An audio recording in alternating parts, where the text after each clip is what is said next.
Hold this. Right. Okay. Sorry, 1 second. Sorry, my editor sent me all these questions. Right. Ready to go. Hi, good afternoon. Hi, good evening. This is Kieran Rai here. I'm going to be talking to Elon Musk's father, Errol Musk. He's on the other line. Mr. Musk, good evening. How are you, sir? I'm good, thank you. And you?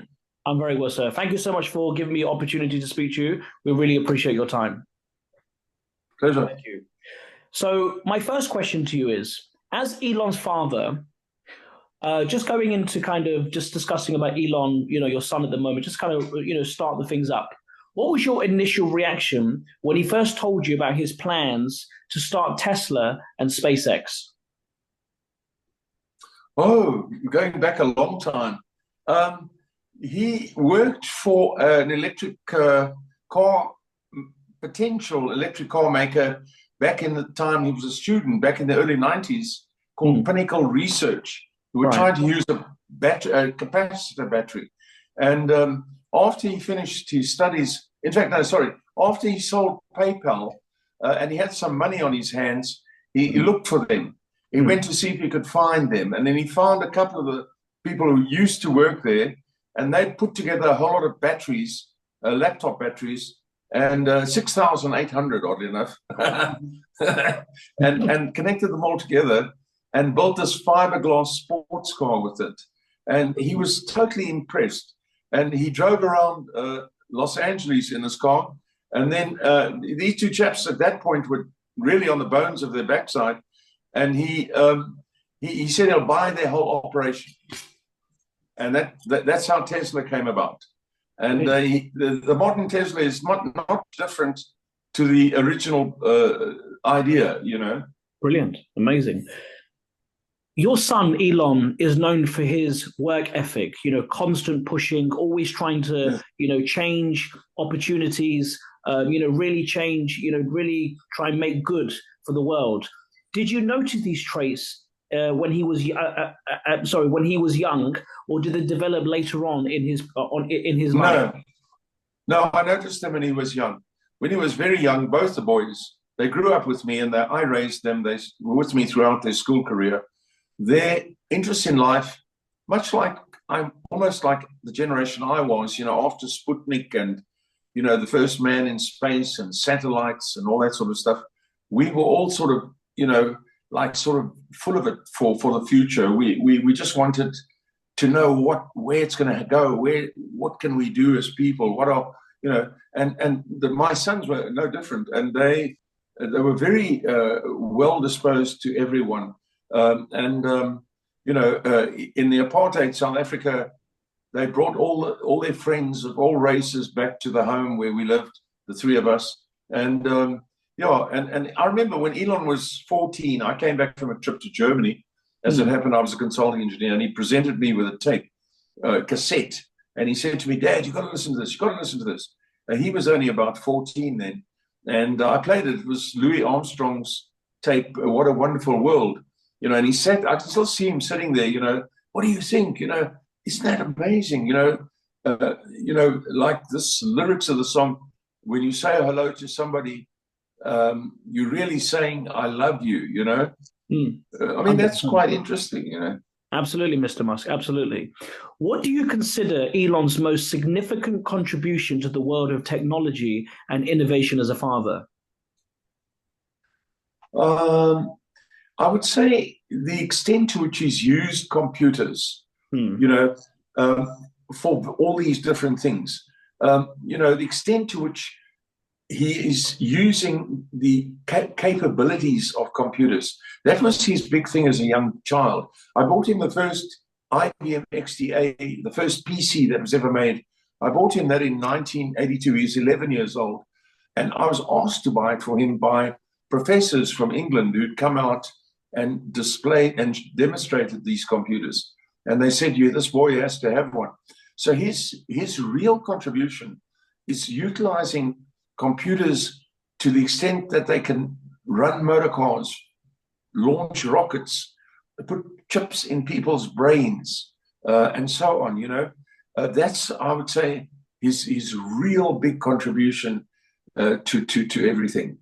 you know. And of course, AI, open AI is really developing. If you don't, as journalists, as media, as politicians, in technology, in all different aspects, AI is very useful. What's your opinion about AI and open AI? Well, it's great. I mean, it's absolutely incredible. Look, I'm an engineer. A pop-up toaster is actually AI. Mm, I absolutely. mean, you know, so if you start with that kind of thing. So what Elon has been warning against is that computers are racing so far ahead of us that we have to be careful we don't, tell a computer that sends us spam to say to the computer, please do not send me spam, in a way that you might say, punish the people who are sending me spam. And the Mm, computer takes you literally, mm, and thinks you must actually destroy those people. So, so at the end of the day, he's quite right about controlling AI.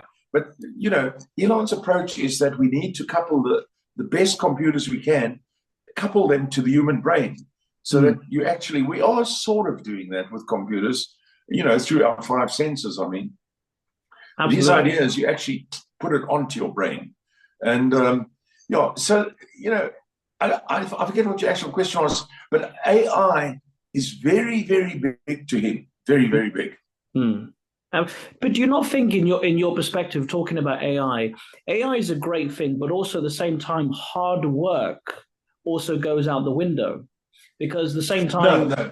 if you, I mean, if I want to write a press release or an article, I don't personally use AI for journalism, but I know that other journalists that may decide to use AI for that. Do you not think AI makes it easier or goes around the gap a bit, if you know what I'm trying to Well, say? yes. I mean, look.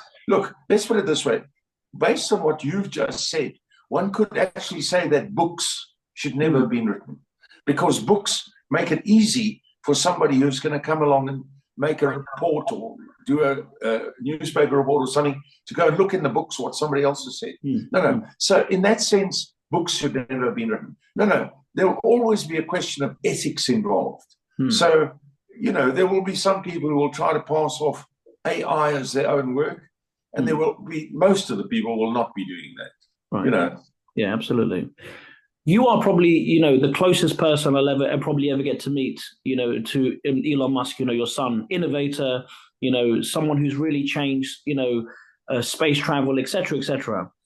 Where do you see Elon, your son, in the next 5 to 10 years, and where do you see our world going? Because it'd be great to know from your visionary and your perspective, actually knowing Elon, being your son, etc.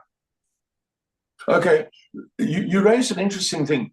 Look, at the moment we are using, when you talk about space travel and so on, we're trying to use rockets to the nth degree. In other words, the way they used to try and build locomotives 100 years ago to try and go 120 miles an hour, Mm, or steam locomotives, I mean, and mm, trying to push old technology of the 19th century and early 20th century as far as it could go until they realized, wait a minute, steam engines are not the answer for that kind of thing. And we mm, moved on.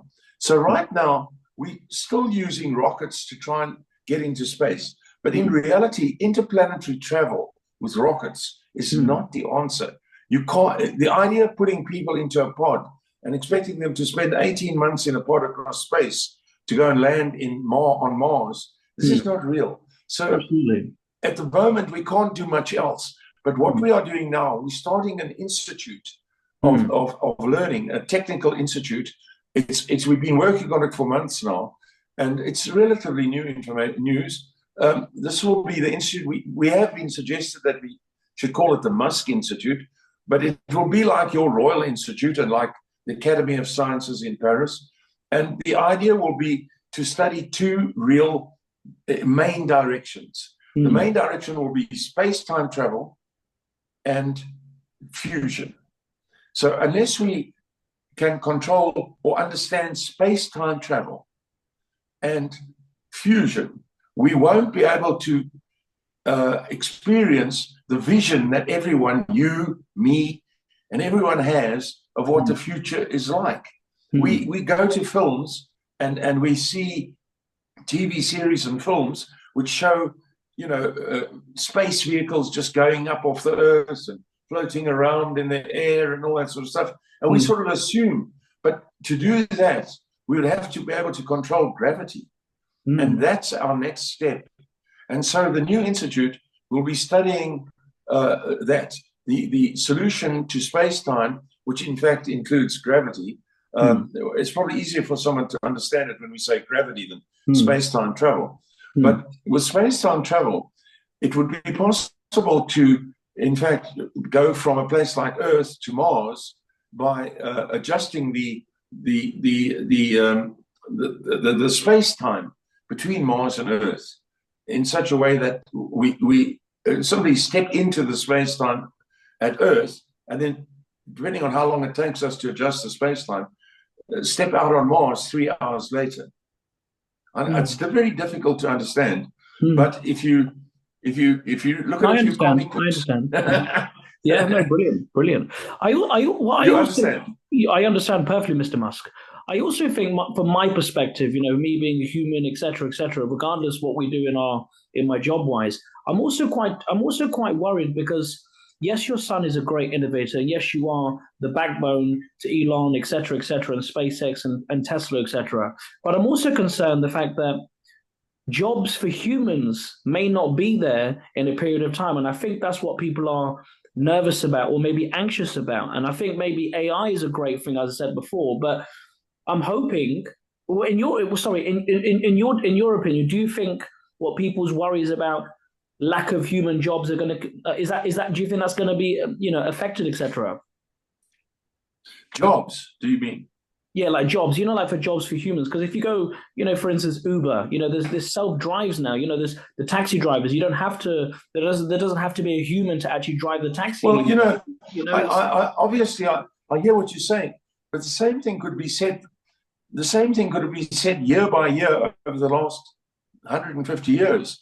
If we do away with horses, what's going to happen to all the hay makers? What's going to happen to all the farriers? What's going to happen to all the carriage makers? So, as you move on to new things, new jobs become necessary. And in fact, human ability is then moved to more creative work, if you know what I mean. Yeah. So it will improve. It's not to say that jobs will be lost. There will be new jobs. There will be new kind of things that are needed. And people's, these two hands that people have can be put to more, the things that everything you see around you, right? Everything you see around you is built with these two hands, whether 100%. You believe it or not. 100%. And those two hands will now be available for different things. For more, I would say more important things, but new things. And Absolutely. So you don't have to worry about that at all. At all. Brilliant. At all. Brilliant. Now, going into your family's business in politics, Elon is now, he's now going to be joining the Trump administration, going to be, joining Donald Trump, etc. What's your opinion about that, sir? What do you hope that Elon can achieve from the situation, or also the world can achieve? Well, it's very, very good that he's doing this. Most of his life he couldn't do that because he's too busy working. But once you reach a certain point, in doing your sort of technical whatever work, dentist or whatever it is you do, you get to a point where you can sort of have more free time and you can get involved in the most important thing in life. And the most important thing in life is politics. I mean, it's not, believe it or not, it's the most important thing in life. I mean, it's at least half of everything that you do in life is governed by politics. And so it's very good that he's in that. And the world has been going in a few different wrong directions in the last few years. And in our opinion, at any rate, and we want to put an end to that. We want to put an end to, for a start, to waste. We want to put a stop to people, instead of using their God-given talents, instead of going and working in silly bureaucratic jobs, go and use your God-given talents and get out there and join the human race and do what you really can do.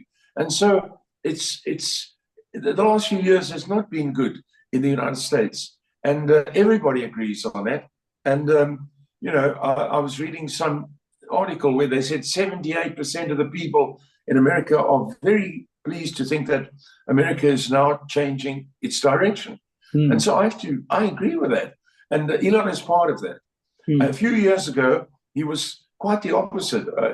As recently as 6 or 7 years ago, he was, flaming Democrat, giving Donald Trump a very hard time and just not believing, in what he was saying. But it took Biden's presidency for Elon to change his mind and say, no.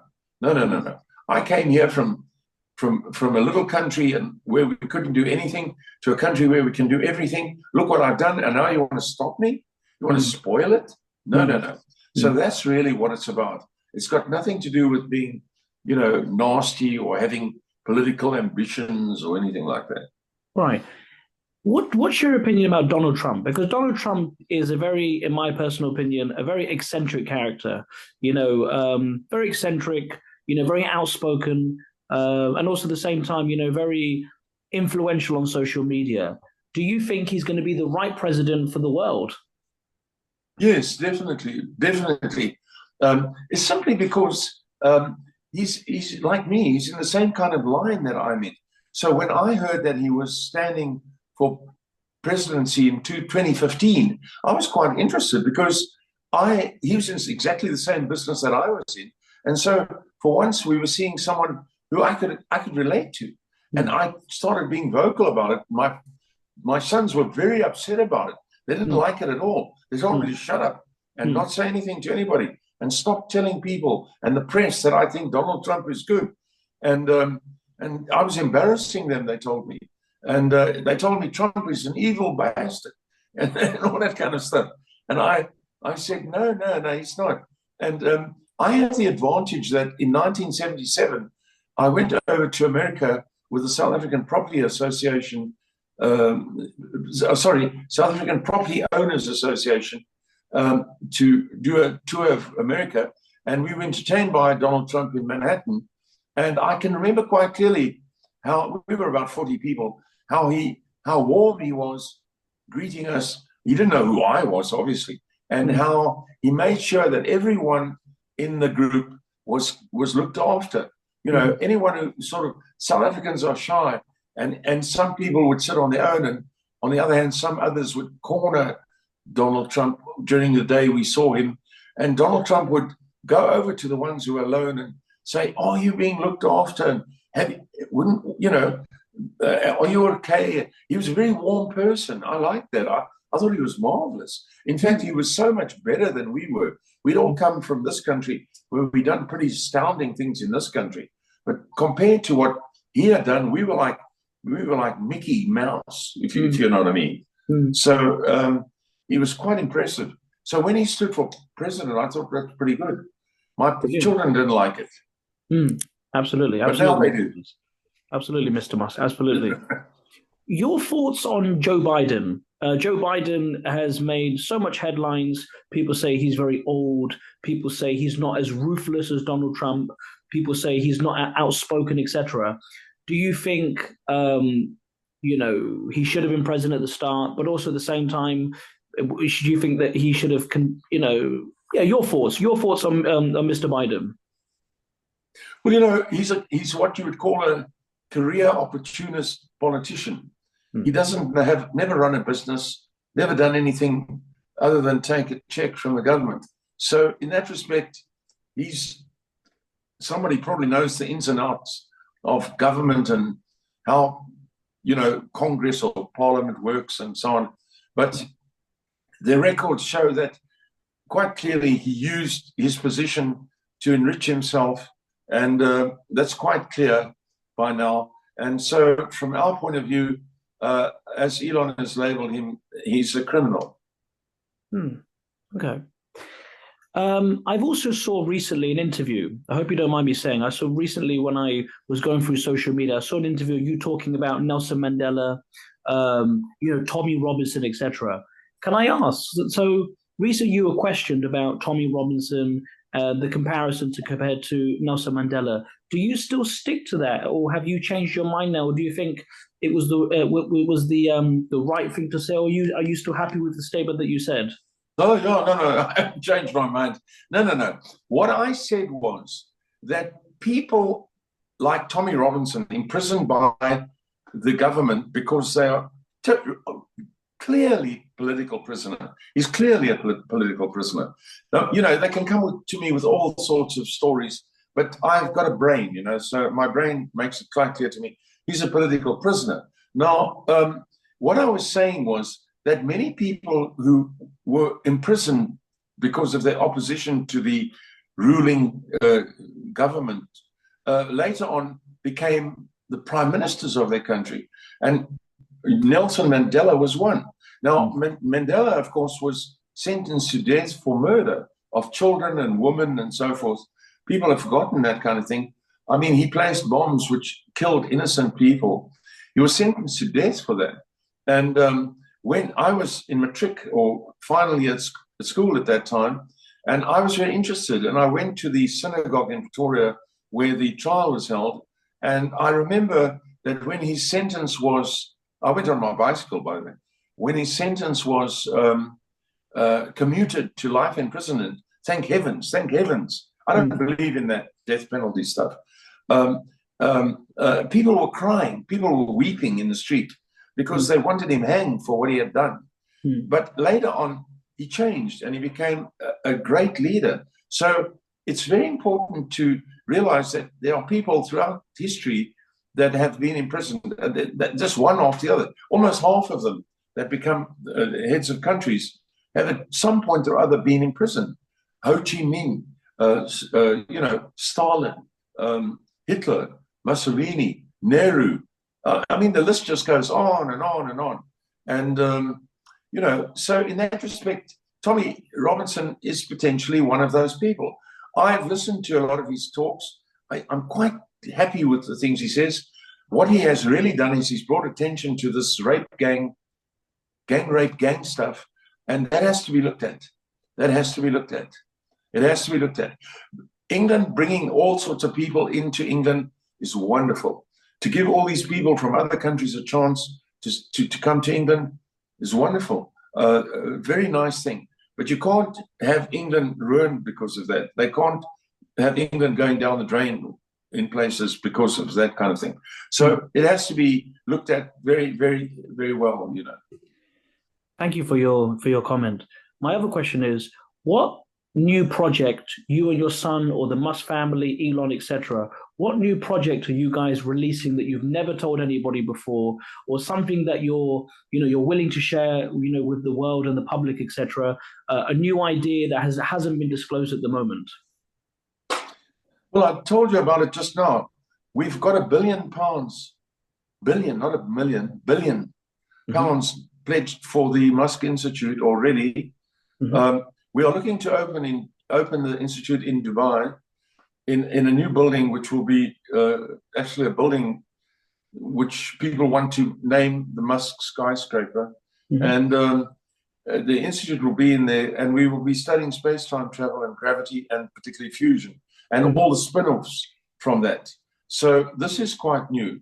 This is completely different to any science that's being worked on at the moment, and particularly space-time travel. And it has to be conquered. We have to find out how it's done before we can imagine a future. Otherwise, 100 years from now, we'll be in the same boat that we are in now. We'll be doing the same thing that we're doing now 100 years from now. We have to do that. That is relatively fresh information that I'm giving you. We have to go on with the rockets. We have no choice, but because that's what we know at the moment. But at the same time, we want to attract the brightest minds in the world to a for-profit institute where these people come and they will not just be used. If they come up with information, inventions, spin-offs, they will be heavily rewarded for it in the form of millions of dollars, not a golden watch, or not a watch and a certificate. You know what I mean? 100%. And that's what we are trying to do. So the new institute is going to be the answer, will be tasked with the answer to all these things. And I can tell you now that we've put out feelers, and we get requests from these geeks, or whatever you want to call them, around the world. And the stuff that they come up with simply in their replies are mind-boggling. You know, you can just you can't even read the stuff that they send us because it's so complicated. You know, that these geeks are sending us, and they know, and they want to tell us. They can't wait to tell us, and there's no place for them to do that. You see, so that's the idea. You bring these people together. On a sort of funny side, you put in a Burger King that's free and a McDonald's that's free. That's what geeks eat, you know. Absolutely, Mr. Musk. Absolutely. And then absolutely. You leave them to it. Do you understand? I understand, Mr. Musk. Absolutely. Absolutely. And there's going to be millions of people going to watch this interview. Looking back on your life and career, what advice would you give to young entrepreneurs or innovators who want to follow in your family footsteps? So, for instance, risk-taking, because there's many young people out there that don't necessarily have the drive, or how do I say, in other words, the confidence to take that risk. What advice would you give to young people? They just have to find that drive. That if they believe in something, they have to go for it. They can't. I think one of your great people there, Richard Branson, he said, just do it. You know what I mean? Just do it. And they have to find that. It wasn't easy. It's not easy. I did quite a few things in my lifetime before my sons. And people said to me, well, how did you, I happened to buy an engineering practice when I was very young. I was in my early 20s. And they said, how did you do it? I said, I don't know. I did it. My parents hocked their house and stuff like that. And they said, but what if you'd lost? What if it didn't work? They'd have lost their home. I said, I don't know. What can you do? I just took a chance. You have to try. And but if you have something that you believe in, it's very important that you believe in, that you're working in something that you like. And it's very important that you eat and breathe it, and that you wake up in the morning, it's the first thing you think of. And and then you will make a success of it. And I'm not alone. I mean, there are many, many people that I know who've made a great success out of being a plumber. Absolutely, Mr. Musk. Never mind, absolutely. Absolutely, Mr. Musk. I mean, I had a friend who was not very bright. I mean, I shouldn't say that. He was nice. He's a nice chap. I wouldn't call him a genius. But anyway, he started a plumbing business, and he was a plumber. And I thought, well, how's he going to do? Then he started a countrywide plumbing service. I mean, I couldn't believe it. Called some catchy name, Absolutely. And so on, Absolutely. And so you just have to believe in yourself. And it's not easy to do that. As Elon has said, some of the businesses that he's done, it's like jumping off a cliff while you're chewing broken glass. Absolutely. Yeah. Absolutely. You've spoken so it's not simple. Sorry, after you, Mr. Musk. Sorry, I cut you out. Sorry about after you. No, it's not simple. Carry on. You've spoken about your engineering background. Do you think this technical expertise influenced the way that you approach business and problem solving in your own ventures?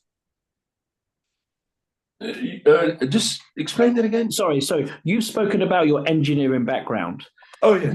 Yeah. Do you think this technical expertise influenced the way that you approach business and problem solving in your own ventures?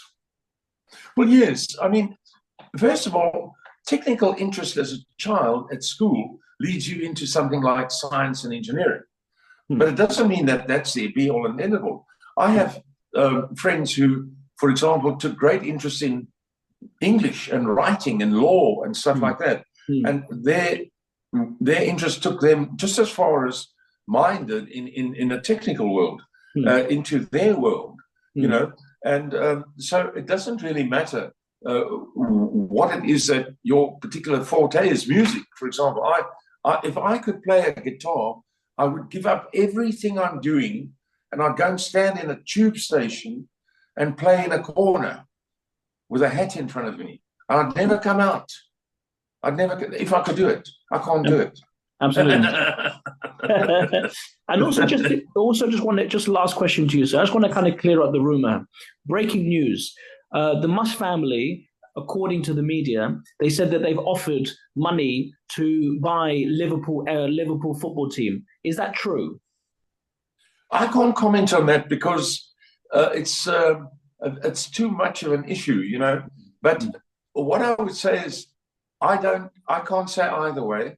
First of all, secondly, it's something that anybody with half a brain would want to do if they could. So, you know, what else can I say? Yeah, absolutely, Mr. Musk. Absolutely, absolutely. And my last question to you, sir. Your family's from South Africa, but you've also got roots in the UK. What do you hope South Africa in the future benefits from? You know, how do I say in other words? Where do you see South Africa being in the next 5 years? Well, you know, we're trying here. South Africa's at the best place that it's ever been right now. There's absolutely no racism in this country. Nothing. If anybody can, I'll give you £1,000 if you can show me some. You follow me? You won't be able to get £1,000 from me. So we're at the best place that we've been for a long time. At the same time, we have a government that insists on being totally black. And because, you know, that's their sort of thing for the moment. And I have a meeting on the 23rd with the president of our country. And I've said to them that we must not do that. We must start including all sorts of people, not on the basis of anything but what they're good at. You know, and it is heading that way, so that we will start to improve some of our, you know, government institutions, which have fallen by the wayside a bit because of people being put into positions for which they're totally not qualified. You know, absolutely.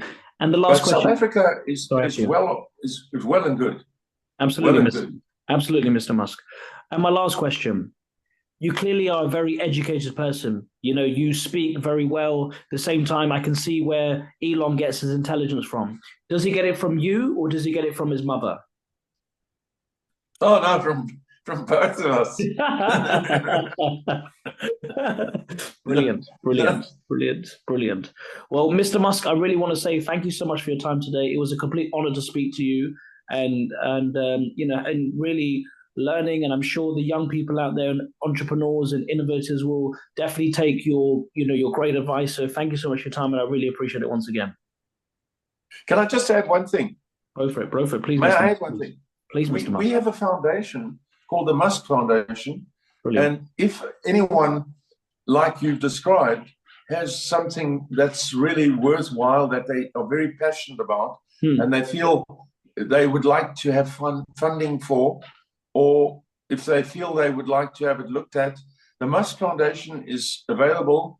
At the present time, we have about £8 billion available for people. For anyone who'd like to apply, and they should just go to the Musk Foundation website. Brilliant. And they will see all the application forms there. Can't wait. I'll definitely put that out. Thank you so much, Mr. Musk, and I really appreciate your time once again. Thank you, sir. Thank you. It's a pleasure. Thank you, sir. Have a great day. And whenever you're in London, please keep in touch. That'd be great. Yeah. Thank you, Karan. Thank you, Mr. Musk. Thank you. Goodbye. Bye-bye, Mr.